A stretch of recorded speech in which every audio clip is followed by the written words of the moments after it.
कहानी की शुरुआत में हम एबी नाम की एक लड़की को देखते हैं जो अपनी तैयारी करते एक नाइट क्लब में पहुंच जाते हैं क्योंकि ये खूबसूरत लड़की होने के साथ साथ नर्स भी थी जो लोगों को देखते ही बहुत ज्यादा गुस्से में आ जाती है और इस सब के अलावा उन्हें जान से भी मार देती थी क्योंकि एबी उन लोगों से बहुत ज्यादा नफरत करती थी जो मर्द अपनी वाइफ होने के बावजूद भी दूसरी लड़कियों के साथ रिलेशनशिप में रहते थे और इसी वजह से वो क्लब में जाते एक और आदमी से भी मिलते हैं जो एबी को देखते ही उस पर लाइन मारने लगता है, लेकिन वो उस आदमी की रिंग देखते ही जान जाते हैं कि वो भी मैरिड है जो फिर भी उसे अपने प्यार में इन्वॉल्व करते ही बिल्डिंग के ऊपर ले आती है ताकि दोनों एक साथ टाइम स्पेंड कर सके। लेकिन वो आदमी ये जरा भी नहीं जानता था कि आज उसकी मौत आई है जो अब अचानक से ही एक नाइफ की मदद से उस आदमी को बहुत जख्मी कर देते हैं क्योंकि वो अपने बच्चों का बाप होने के बावजूद भी बहुत बुरा इंसान था और आखिरकार गुस्से में आते उसे बिल्डिंग से नीचे गिराते मार देती है। अब इस सब के बाद हमें एबी के हॉस्पिटल दिखाया जाता है जहाँ पर एक नर्स होने के साथ साथ ट्रेनिंग टीचर भी थी जिसे अपनी कारकर्दगी की वजह से नर्स ऑफ मंथ का अवार्ड भी मिला था, जहाँ पर वो डैनी नाम की लड़की को ट्रेनिंग दे रही थी जो कि बहुत ज्यादा खूबसूरत थी लेकिन वो अपने काम को लेकर बहुत ज्यादा इंटरेस्टेड थे, जिसकी वजह से हॉस्पिटल के एक फंक्शन में अब डैनी को एक स्टूडेंट्स की बजाय पूरी नर्स बना दिया जाता है जो इस सब की वजह से बहुत ज्यादा खुश थे क्योंकि वहाँ पर डैनी का बॉयफ्रेंड स्टीव भी मौजूद था जो ये देखते ही फंक्शन के बाद अब अपनी मॉम के पास पहुंच जाती है जो अपनी बेटी की इस कामयाबी पर बहुत ज्यादा खुश थी, लेकिन उसका स्टेप फादर पूरी तरह से एक खन्नूस इंसान था जिसके साथ मिलते ही अब एबी भी उसकी नीयत के बारे में जान जाते हैं कि ये अपनी फैमिली के साथ अच्छा नहीं है क्योंकि एबी उन सभी लोगों को मार देते थे जो अपनी फैमिली को धोखा दे रहे थे। और इस सब के बाद जब डैनी अपनी शिफ्ट खत्म होने के बाद जा रही थी तो वहाँ पर कोई आते ही उसे पकड़ लेता है, लेकिन वो उसी का अपना ही बॉयफ्रेंड था जिसके वो दोनों एक साथ ही फिजिकली अल्टीमेट होते हैं जिन्हें अब डैनी के इंचार्ज भी देख लेते हैं जो इस सब की वजह से बहुत ज्यादा गुस्से में आ जाती है क्योंकि ये एक हॉस्पिटल था और ऊपर से अब सभी केस भी इनके पास आते जा रहे थे जो देखे डैनी बहुत ज्यादा डर जाती है क्योंकि वो किसी को भी एक्सीडेंट की हालत में नहीं देख सकती थी और इसी वजह से वहाँ पर मौजूद एक डॉक्टर उसे वार्निंग भी दे देता है कि अगर उसने दोबारा ऐसा किया तो उसे जॉब से निकाल दिया जाए। तो सुनते ही डैनी बहुत ज्यादा परेशान हो जाती है क्योंकि वो किसी भी आदमी अपनी जॉब नहीं छोड़ना चाहते थे, जिसके बाद एबी से मिलते उसे भी इस सब के बारे में बता देती है जो अब डैनी को फ्रेश करने के लिए अपने साथ एक क्लब में जाने का कहती है जो वो सुनते ही मान जाती है और ऊपर से वो अपने फादर को भी एक और लड़की के साथ देख लेती है जो जरा भी इस सब के बारे में नहीं जानती थी, लेकिन एबी अब उसे पूरी तरह अपनी लिस्ट में शामिल कर चुकी थी कि इसे जरूर मरना होगा क्योंकि जिसने भी अपनी फैमिली को धोखा दिया वो जान से जाएगा, जिसके बारे में आप लोगों को कहानी के आगे पता चल जाएगा कि एबी ऐसा क्यों कर रही है। जो अब पब में जाते ही पार्टी करने लगती है जहाँ पर डैनी जरा भी नहीं जानती थी कि वो ड्रग्स ले रही है, जिसके बाद दोनों एक साथ ही शराब के नशे में किसी और लड़की के साथ अल्टीमेट हो जाती हैं जिसके बारे में डैनी जरा भी नहीं जानते थे। और सुबह होने के बाद वो ज्यों ही होश में आती है तो वो और एबी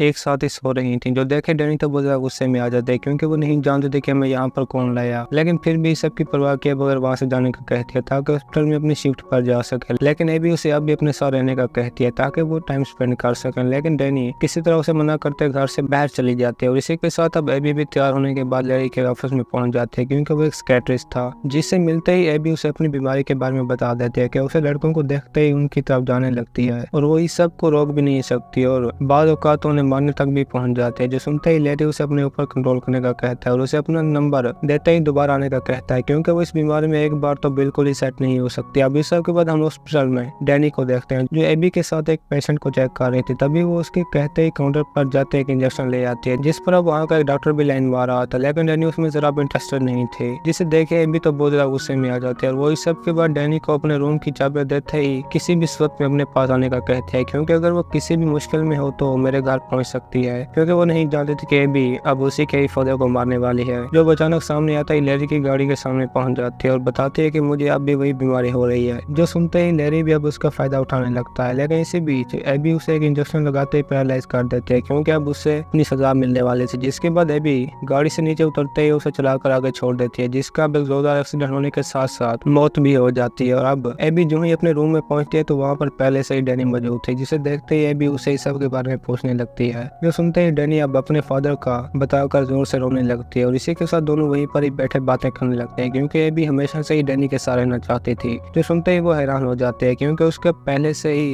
एक बॉयफ्रेंड था जो आखिर में उसे मना करते ही वहाँ से चली जाती है। और इसी के साथ सुबह होते ही अपने फादर के ग्रेव पर पहुंच जाती है जहाँ पर वो एक डिटेक्टिव से भी मिलते हैं क्योंकि अब वो लैरी का केस इन्वेस्टिगेट कर रहा था, जो उन्हें अपना कार्ड देते ही वहाँ से चला जाता है। लेकिन अब डैनी एबी को वहाँ पर देखते ही शक में आ जाती है, जिसके बाद हॉस्पिटल में पहुँचते ही अपने काम पर लग जाती है जहाँ पर उनकी एक नई नर्स रेचल इंटर हो रही थी। तभी डैनी वहाँ पर अपनी किसी और लड़के के साथ पिक्चर देखते ही हैरान हो जाते हैं जिन्हें क्लब में ठहरी एबी रिकॉर्ड कर रही थी। जो देखते ही सब की वजह से बहुत परेशान हो जाते हैं क्योंकि अब रेचल भी एबी के साथ मिलते जान जाते हैं क्योंकि उसने इस शेप की एक और नर्स को भी देखा है जो सारा नाम की एक लड़की थी, लेकिन एबी ये सुनते ही कंफ्यूज होकर वहां से चली जाती है। जिनकी बातें बाहर ठहरी डैनी भी सुन रही थी, लेकिन वो इन्हें इग्नोर कर देती है और आखिरकार रात होते ही स्टीव के पास जाने लगती है। लेकिन इसी बीच एबी उसे कॉल करते अपने साथ एक पब में चलने का कहती है, लेकिन डैनी ये सुनते ही मना कर देते हैं और आखिरकार स्टीव के रूम में पहुंचते उसे वहां पर भी लैपटॉप के अंदर अपनी पिक्चर दिखाई देती है, जो अब उन्हें देखते ही किसी तरह स्टीव से छुपाते उसे अपने साथ अंदर ले जाती है। लेकिन वो जरा भी नहीं जानते कि ये किसने किया है। और इसी के साथ रात होते ही रेचल के साथ बातें करने लगती है, जहाँ पर एबी भी पहले से मौजूद थी, जो अचानक से एक इंजेक्शन लगाते ही रेचल को भी मार देती है। जिसे देखने के बाद डैनी भी बाहर निकले पुलिस को इस सब के बारे में बता देती है, जहाँ पर वो बिल्कुल भी उसकी बात मानने को राजी नहीं थे, क्योंकि एबी ने डिटेक्टिव को भी अपने साथ मिला लिया था, जो आखिर में डैनी से मिलते ही उस पर शक करने लगता है। और इसी भी स्टीव के सामने आते ही उसे भी एनी की पिक्चर दिखा देता है, जो देखे स्टीव बहुत ज्यादा गुस्से में आ जाता है। आखिरकार डैनी को वहाँ पर छोड़ते ही बाइक पर बैठे चला जाता है, जो कि डैनी के लिए बहुत ज्यादा बुरा सीन था।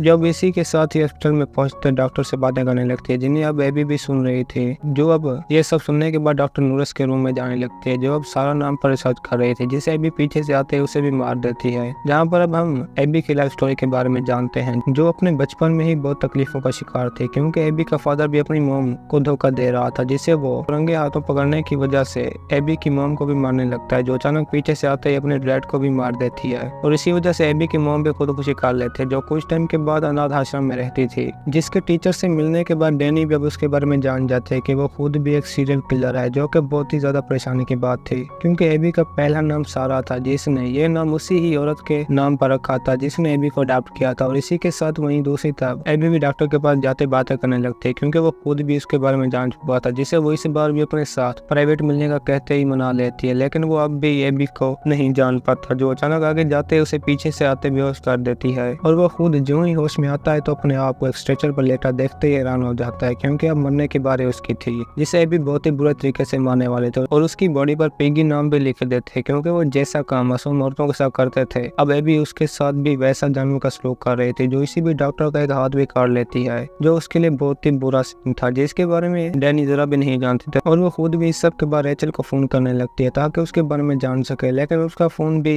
अब डैनी की गाड़ी के अंदर मौजूद था, जिस पर वो कॉल अटेंड करते ही जान जाते कि एबी ने उसे भी मार दिया और अब वो स्टीव को मारने वाले है, जिसका सुनते ही डैनी भी बड़ी तेजी के साथ पुलिस को इस सब के बारे में बता देती है। एबी का असल नाम सारा है, जो अब किसी तरह हॉस्पिटल में पहुंचते ही स्टीव के पास पहुंच जाती है, जहां पर एबी भी पहले से मौजूद थे। और इसी के साथ स्टीव का पूछते ही दोनों में एक जबरदस्त फाइट हो जाती है, लेकिन फिर भी एबी किसी तरह डैनी को बेहोश करते ही वहां से भागने लगती है, जिसका पीछे अब भी डैनी लगी हुई थी। और एबी जो ही रूम से बाहर जाने लगते तो इसी भी डैनी पीछे से उसे पकड़ते ही गिरा कर मारने लगती है, जो अब अचानक से वहां पर स्टीव आते ही उसे पकड़ लेता है। लेकिन इतने में एबी भी वहां से भाग चुकी थी, जो दोनों ये देखते ही उसका पीछा करने लगते हैं, लेकिन अब बहुत ही देर हो चुकी थी, क्योंकि एबी एक वार्ड में जाते ही उसे लॉक करने के बाद वहां पर मौजूद सभी पेशेंट को मारती जा रही थी, जो देखने के बाद स्टीव भी किसी का डोर तोड़ते अंदर पहुंच जाता है, जहां पर सभी पेशेंट बहुत ही बुरे हालत में थे। और दोनों जो ही एबी को देखने लगते हैं तो इसी बीच वो स्टीव को भी सीजर मार देती है, जिसे देखते ही डैनी अब स्टीव के पास पहुंच जाती है, जिसका फायदा उठाते ही अब एबी भी वहां से